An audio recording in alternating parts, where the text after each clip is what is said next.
Doctor Robin Radhakrishnan ആയിരുന്നെങ്കിൽ ഇത്തരത്തിൽ ആ ഒരു ക്യാപ്റ്റൻ ആകാൻ അനുയോജ്യമല്ലാത്ത ആൾക്കാരുടെ മുഖത്ത് ഇത്തരത്തിൽ ഫോം തേക്കാൻ പറയുന്ന സമയത്ത് ആ ഒരു ബിഗ് ബോസ് സീസൺ 7 ഒരു ആദ്യത്തെ ഒരു ക്യാപ്റ്റൻസി ടാസ്കുമായിട്ട് ബന്ധപ്പെട്ട ഒരു കാര്യം അതിനകത്ത് അനീഷിനെ തന്നെ ഡോക്ടർ റോബിൻ രാധാകൃഷ്ണൻ ഫോക്കസ് ചെയ്യുമായിരുന്നു, അല്ലെങ്കിൽ അനീഷിന്റെ മുഖത്ത് തന്നെ ഫോം തേക്കുമായിരുന്നു എന്നെനിക്ക് തോന്നുന്നു.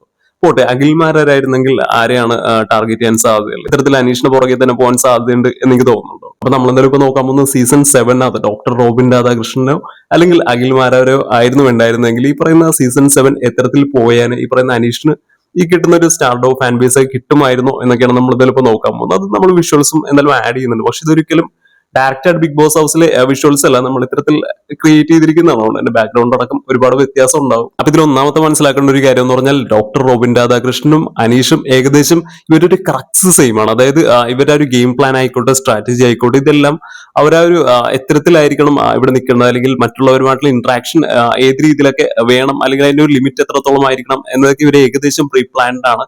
ഈ പറയുന്ന രണ്ടുപേരും ഭയങ്കര സിമിലർ ആണ്. പക്ഷെ അതിനർത്ഥം ഒരിക്കലും ഈ ബിഗ് ബോസ് ഹൗസിൽ ഇവർ കാണിച്ചു കൂട്ടുന്ന കാര്യങ്ങളോ അല്ലെങ്കിൽ സംസാരിക്കുന്ന രീതിയോ എല്ലാം ഈക്വൽ എന്നുള്ള രീതിയിലല്ല.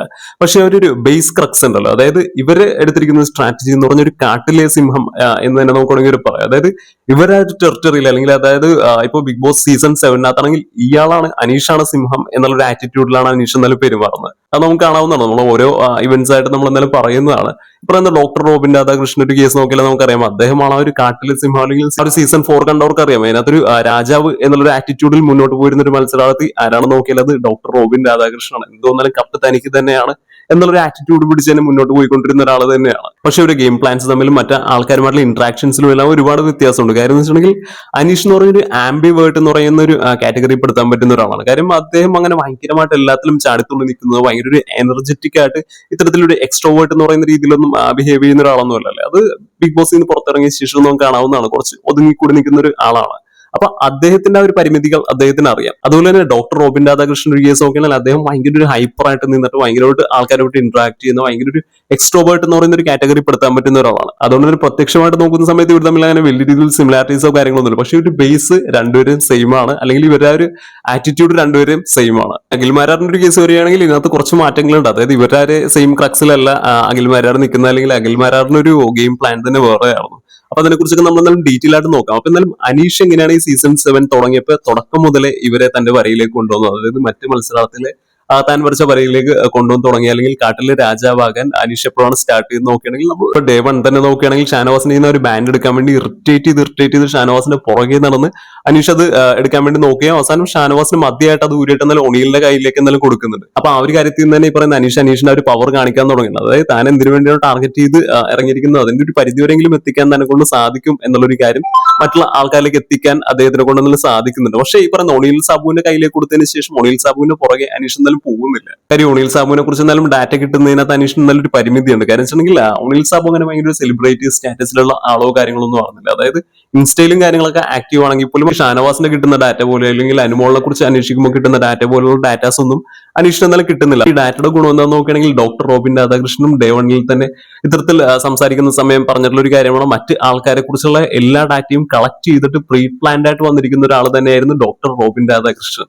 അപ്പൊ അതേപോലത്തെ രീതിയിൽ തന്നെ മാക്സിമം കളക്ട് ചെയ്യാവുന്ന ഡാറ്റാസ് എല്ലാം കളക്ട് ചെയ്തിട്ട് തന്നെ വന്നിരിക്കുന്ന ഒരു ആൾ തന്നെയായിരുന്നു അനീഷ്. ഈ അനീഷിന് ഷാനവാസിന്റെ ആ ഒരു രീതികളെ കുറിച്ചും മറ്റുള്ള ആൾക്കാരുമായിട്ടുള്ള ഇന്ററാക്ഷനെ കുറിച്ചും കാര്യങ്ങളൊക്കെ ഒരു പരിധി ഒരു ഈസി ആയിട്ട് യൂട്യൂബിൽ അന്വേഷിച്ച് അദ്ദേഹത്തിന് ഇന്റർവ്യൂസ് ആയിക്കോട്ടെ, അല്ലെങ്കിൽ മറ്റു കാര്യങ്ങളായിക്കോട്ടെ, അത്തരത്തിലുള്ള ഷാനവാസിനെ കുറിച്ചുള്ള ഡാറ്റാസ് ഒക്കെ ഈസി ആയിട്ട് അനീഷിന് എന്തായാലും കിട്ടാവുന്നേ ഉള്ളൂ. അപ്പൊ അതൊക്കെ വെച്ചിട്ടാണ് എന്തായാലും ഒരു പ്രീ പ്ലാൻഡ് എന്തായാലും ഷാനവാസ് ഇത്തരത്തിലൊക്കെ ചെയ്യും എന്നുള്ളൊരു കാര്യം അനീഷിന് എന്തായാലും ഉണ്ട്. പക്ഷെ ഒണിയൽ സാബ് ഇത്തരത്തിൽ റിയാക്ട് ചെയ്യും, അല്ലെങ്കിൽ അദ്ദേഹം എങ്ങനെയായിരിക്കും ചെയ്യുന്നത് എന്നതിനെ കുറിച്ച് അനീഷിന് ഒരു ബോധ്യമില്ല, അല്ലെങ്കിൽ അനീഷിന് അതിനെ കുറിച്ച് ഒരു ഐഡിയ ഇല്ല. അതുകൊണ്ട് തന്നെ ഒണിയൽ സാബുവിന്റെ പുറകെ അനീഷ് എന്തായാലും പോകുന്നില്ല. കാര്യം എന്ന് പറഞ്ഞാൽ പറ്റാത്തൊരു കാര്യത്തിന്റെ പുറകെയാണ് പോകുന്നതെങ്കിൽ ഈ പറയുന്ന നമ്മൾ പോയതിനേക്കാളും മോശമായിട്ടുള്ളൊരു ഇമ്പാക്ട് ആയിരിക്കും എന്നാലും പുറത്തേക്ക് വരാൻ സാധ്യതയുള്ളത് എന്നതിനെ കുറിച്ചും അനീഷ് എന്തായാലും നല്ലൊരു ബോധ്യമുണ്ട്. പിന്നെ അതുപോലെ തന്നെ മേക്കപ്പ് ഒക്കെ യൂസ് ചെയ്തതിനെ കുറിച്ച് ബിഗ് ബോസ് ചോദിക്കുന്ന സമയത്ത് ഈ പറഞ്ഞ ശൈത്യയുടെ ഒരു പോയിന്റ് ഒക്കെ പറയുന്ന സമയം അനീഷ് എന്തായാലും എടുത്ത് പറയുന്നുണ്ട്, എന്തായാലും നിങ്ങളത് ഉപയോഗിച്ച ആളാണ്, അതുകൊണ്ട് തന്നെ നിങ്ങൾക്ക് അതിനെ അധികം ന്യായീകരിക്കാൻ പറ്റില്ല എന്നൊക്കെ പറഞ്ഞ് പോയിന്റ് ഔട്ട് ചെയ്തിട്ട് അവിടെ എന്തായാലും തുടക്ക സമയത്ത് തന്നെ ഈ പറയുന്ന ഒരാൾക്കെതിരെ അങ്ങനെ കംപ്ലീറ്റ് ആയിട്ടൊരു തന്റെ ഒരു അഭിപ്രായം പറയുകയും അങ്ങനെ തന്റെ ഒരു സ്റ്റാൻഡ് ഉറപ്പിക്കുകയും ഈ പറയുന്ന തന്റെ ഒരു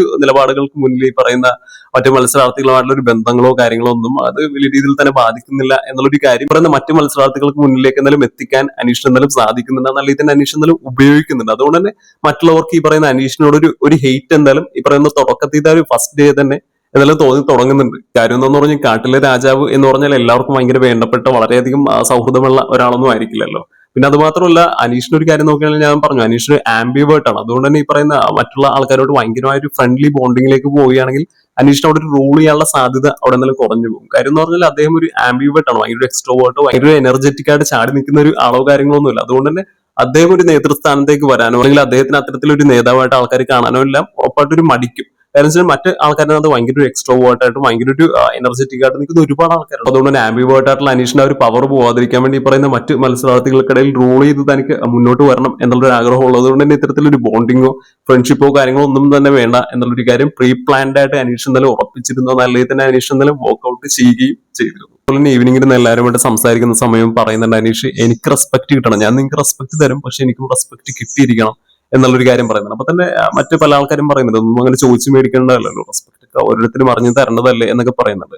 അപ്പൊ അനീഷ് പറയുന്നുണ്ട് ഇല്ല എനിക്ക് എന്തായാലും കിട്ടിയേ തീരൂ എന്നുള്ള ഒരു സ്റ്റാൻഡൊക്കെ എന്തായാലും പറയുന്നുണ്ട്. അപ്പൊ തന്നെ മറ്റു മത്സരാർത്ഥികൾക്കിടയിലേക്ക് ഇയാളൊരു വ്യത്യസ്തനാണ് അല്ലെങ്കിൽ ഇയാൾ തലവേദനയാവാനുള്ള എല്ലാവിധ സാധ്യതകളും ഉണ്ട് എന്നുള്ളൊരു കാര്യം അനീഷിനെ കുറിച്ച് എന്തായാലും മറ്റ് മത്സരാർത്ഥികൾ മനസ്സിലാക്കുകയും അങ്ങനെ ഒരു ആംബിവേർട്ട് ആയിട്ടുള്ള അനീഷിന് ബിഗ് ബോസ് ഹൗസിനകത്ത് വലിയൊരു സ്പേസ് നേടിയെടുക്കാൻ സാധിക്കുകയും ഇത്തരത്തിൽ മറ്റാൾക്കാർക്കിടയിലും സംസാരത്തിലും എല്ലാം വലിയൊരു സ്ഥാനം അനീഷിന് കിട്ടുകയും അത്തരത്തിൽ പുറത്തുള്ള ഡിസ്കഷൻസിലും കാര്യങ്ങളിലും എല്ലാം താൻ വലിയൊരു ടോപ്പിക് ആകും എന്നുള്ളൊരു കാര്യം നല്ല തന്നെ അനീഷിന് അറിയാമായിരുന്നു. കാര്യം ഒരു കോമണർ ആദ്യമേ ചെയ്യേണ്ട ഒരു കാര്യം എന്ന് പറഞ്ഞാൽ ഇയാൾ എന്തൊക്കെ ഇവിടെ ചെയ്യാൻ സാധ്യതയുണ്ട് അല്ലെങ്കിൽ ഇയാൾ എന്തൊക്കെ ഒരു വലിയ രീതിയിലുള്ള സംഭവമാണ് എന്നുള്ളൊരു ഇമേജ് ഈ പറയുന്ന കാണുന്ന ഓഡിയൻസിലേക്ക് ഉണ്ടാക്കുക എന്ന് പറയുന്നതാണ് ഉറപ്പായിട്ടും ആ ഒരു മത്സരാർത്ഥികൾ ആദ്യമേ ചെയ്യേണ്ട ഒരു കാര്യം. അപ്പൊ ആ ഒരു കാര്യം നല്ല രീതിയിൽ തന്നെ അനീഷ് എന്തായാലും ഡേ വണ്ണിൽ തുടങ്ങി തന്നെ നല്ല രീതിയിൽ ചെയ്യുകയും ആ ഒരു ഇമ്പാക്ട് പുറത്തേക്ക് നല്ല രീതിയിൽ തന്നെ പോവുകയും ചെയ്തിരുന്നു. അതുപോലെ തന്നെ അനീഷ് ക്യാപ്റ്റൻ ആയ ശേഷം ഈ പറയുന്ന ക്യാപ്റ്റനെ കുറിച്ച് പല ആൾക്കാരും സംസാരിക്കുന്നുണ്ട്. അപ്പൊ ശരത് അപ്പാനിയൊക്കെ പറയുന്നുണ്ട് എന്തായാലും ഇയാൾ ഓരോ വീഴ്ചകളും നമ്മൾ എടുത്ത് പറയണം, ആദ്യത്തെ ക്യാപ്റ്റൻ ആകുക എന്ന് പറയുന്നത് കുറിച്ച് ബുദ്ധിമുട്ടുള്ള ഒരു കാര്യമാണ്. അപ്പൊ അതുകൊണ്ട് ഇയാളെ ശരിക്കും പൂട്ടണം എന്നുള്ള രീതിയിലൊക്കെ എന്തായാലും അപ്പാനി ശരത്ത് പറയുന്നുണ്ട്. പിന്നെ അതുപോലെ തന്നെ അനുമോള് മറ്റാൾക്കാരുമായിട്ട് സംസാരിക്കുന്ന സമയത്തും പറയുന്നുണ്ട്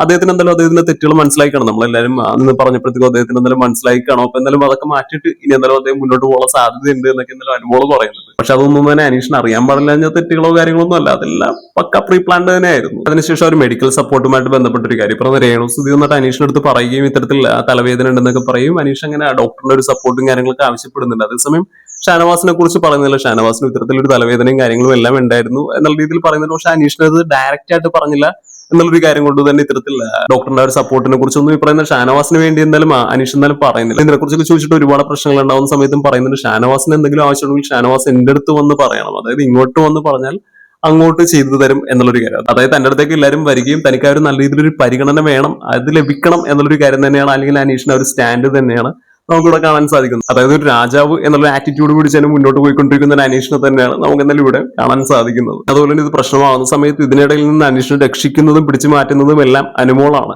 ഇപ്പറയുന്ന അനുമോളുടെ ഒരു കാര്യം പറയുകയാണെങ്കിലും അനുമോളും ഏകദേശം ഇതേ ഒരു ക്രക്സിൽ തന്നെ നിന്നിരുന്ന ഒരാൾ തന്നെയാണ്. അതായത് കാട്ടിലെ രാജാവ് എന്നുള്ള ആറ്റിറ്റ്യൂഡ് തന്നെയാണ് അനുമോളും എന്തായാലും പിടിച്ചിരുന്നത്. ഇത്തരത്തിൽ ക്യൂട്ട്നസും കാര്യങ്ങളും എല്ലാം വിടുമെങ്കിൽ പോലും അനീഷ് തന്നെ പറയുന്ന ഒരു കാര്യമാണ് ഭയങ്കര ഒരു പിടിവാശിയാണ്, പിടിച്ച കാര്യം എന്തായാലും അത് നേടിയെടുക്കാൻ വേണ്ടി ഏതറ്റം വരെയും പോകുന്ന ഒരാൾ തന്നെയാണ് അനുമോൾ എന്നുള്ള രീതിയിലൊക്കെ എന്തായാലും അനീഷും പറയുന്നുണ്ട്. നോമിനേറ്റ് ചെയ്യുന്ന സമയത്തൊക്കെ ആണെങ്കിൽ അനീഷും പറയുന്നുണ്ട് ഭയങ്കര ഒരു പിടിവാശിയാണ് അനുമോൾക്ക് എന്നുള്ളൊരു കാര്യം. അത് പോകെ നമ്മളൊരു കണ്ടൊരു കാര്യം തന്നെയാണ്. അതായത് കാട്ടിലെ രാജാവ് എന്നുള്ളൊരു ആറ്റിറ്റ്യൂഡ് പിടിച്ചിട്ട് തന്നെയാണ് എന്തായാലും അനുമോളും പോയിരുന്നത്. പക്ഷെ അനുമോള് കുറച്ചും കൂടി ഡ്രാമാറ്റിക് ആയിരുന്നു, കുറച്ചും കൂടി ഇത്തിരി അതായത് കുറച്ച് കരച്ചിലും കാര്യങ്ങളൊക്കെ ആയിട്ട് തന്നെയായിരുന്നു എന്നാലും അനുമോള് പോയിരുന്നത്. പക്ഷെ ഇതിന്റെ ഒരു ബേസ് നോക്കുകയാണെങ്കിൽ അനുമോളും ഇതേ ഒരു ആറ്റിറ്റ്യൂഡിൽ തന്നെ പോയിരുന്ന ഒരാൾ തന്നെയാണ്. അപ്പൊ എന്നാലും ഇതൊരു ഡേ വണ്ണിന്റെ മാത്രമാണ്. ഇനി തുടർന്നുള്ള ദിവസങ്ങളിലും ഇദ്ദേഹത്തിന്റെ പ്ലാൻസ് എങ്ങനെയായിരുന്നു, ഇത് മറ്റുള്ളവർ ഈ പറയുന്ന അഖിൽമാരായിക്കോട്ടെ ഇല്ലെങ്കിൽ ഡോക്ടർ റോബിൻ രാധാകൃഷ്ണനൊക്കെ ആയിരുന്നെങ്കിൽ എത്തരത്തിലുള്ള മാറ്റങ്ങളായിരിക്കും ഇവരവിടെ കൊണ്ടുവരിക, ഈ പറയുന്ന അനീഷിനെ അവർ എങ്ങനെയൊക്കെ ഒതുക്കിയാൻ അല്ലെങ്കിൽ അനീഷ് ഇവരെയൊക്കെ എങ്ങനെ ഡോമിനേറ്റ് ചെയ്താനെ എന്നൊക്കെ നമ്മൾ എന്തായാലും നോക്കുന്നതാണ്, അതിന്റെ വീഡിയോസ് ഒക്കെ ഇടുന്നതാണ്.